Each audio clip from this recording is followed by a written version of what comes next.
As many of you know, Diwali is the festival of lights. Today, through the classical dance idiom, Bharatanatyam, I'll be depicting some of the scenes from the epic Ramayana, one of the stories which we celebrate on this day. In Bharatanatyam, we use hand gestures known as mudras, accompanied with facial expressions to denote certain characters and actions. I'll be showing you some of the ones that I'll be using today. This is how we show Rama, the protagonist of the story. Each symbol which we use to represent a character has a certain meaning, and this hand gesture symbolizes a bow and arrow, which Rama is known to hold. It's his preferred weapon. This shows the shooting of a bow and arrow. So this is the character Rama. This mudra denotes the character Sita. It represents femininity, the hand gesture, and grace.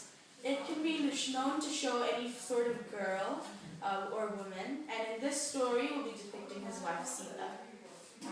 This is the hand gesture for the evil king Ravana, who's known to have 10 heads. Without further ado, let's start the story. Watch out for these mudras and hand gestures and some of the other actions, such as the exchange of garlands, meaning marriage, or this meaning king, like a crown, King Janaka, father of Sita. I'll switch the order of that, sorry. Without further ado, let's start this story. Many centuries ago lived the king named Rama, the embodiment of goodness.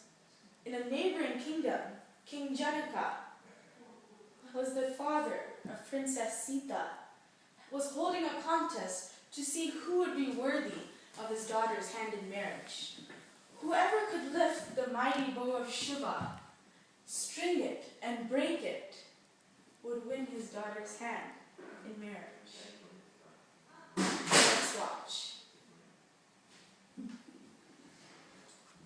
I'll also say Rama was there amongst others, such as warriors and other kings.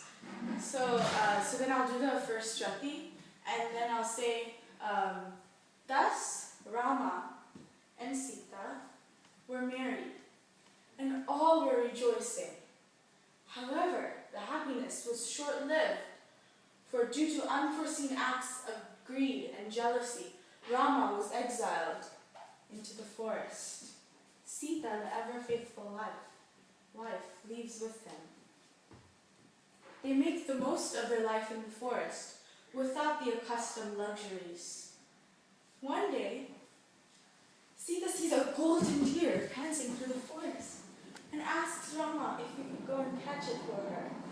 Rama willingly obliges, not without leaving a protective line in front of Sita, while he leaves to the forest, leaving her alone.